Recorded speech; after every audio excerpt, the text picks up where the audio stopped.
What's going on, my friends? Chris here. I want to bring you all a quick update of something I was doing some research on and studying for.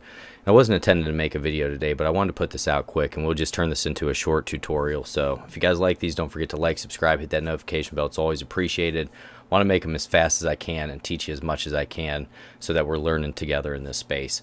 So what I want to do is actually look at bear market relief rallies, and I thought one of the best ways to do this was to go back all the way to one of the worst bear markets, or the worst bear market, and that was from 1929 to 1932. And what we're going to look at are the bear market rallies. And what you'll see, guys, many of these rallies, they range from anywhere from 5% all the way up to about 31%, all the way on our way down 86%.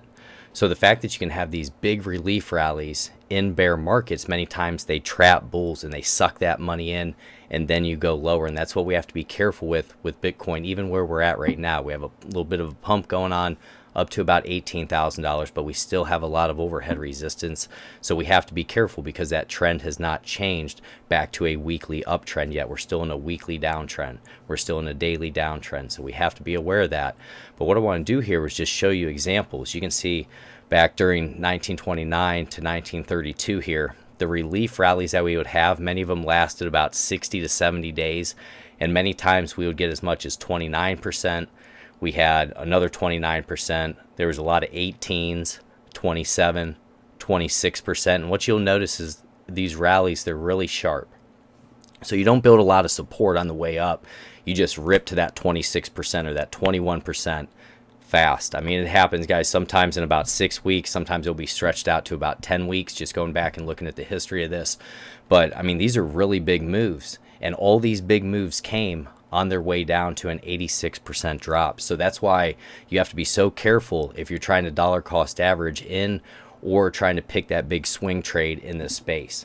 Besides trying to get a big capitulation dump, because you'll see many times, guys, when we get these capitulations, you'll rally back up probably, 15 to 31%, somewhere in that range, and that can be a really nice play in itself. But in terms of, I would say, the best way to dollar cost average, if you're more conservative, would to be wait for that higher high and higher low and that trend change on the weekly chart for Bitcoin.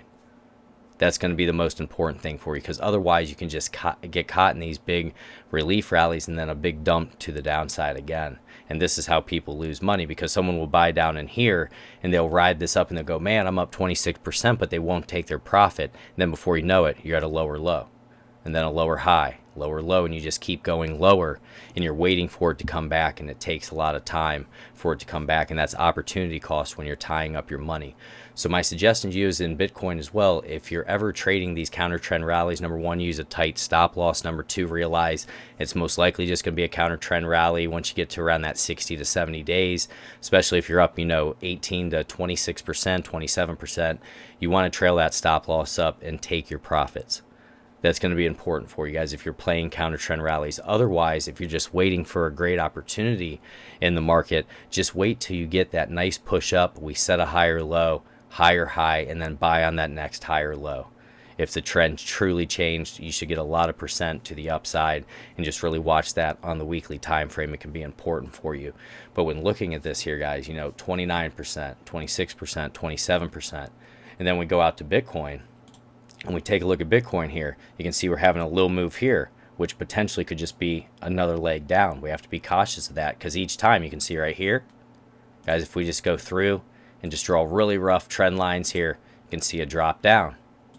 If we go higher, right here, right, this big push, we could even go, that's probably right in that range there, we'd have 3 touches, break down. And you can see the relief rallies that we've had have been up to 47, 48%, so they're even more extreme in the crypto market than they are in the stock market. Here's 27%. So these can be nice opportunities, 42%, but just realize you could just be playing a counter trend rally. So far we've bounced about 17, 18%. So we still have to be careful of another leg to the downside right now, guys, because the trend still has not changed. And on the 1-day time frame, we're trading below our 200-day moving average. Institutional investors want to see you trading up above that, finding support off that, and also seeing it curl back to the upside before they'll put big money into the space. And that just is what it is. So we have to be patient, in my opinion. You can play these counter trend rallies, but just realize there still could potentially be another leg down. So keep that stop loss tight. God bless you all. Take care.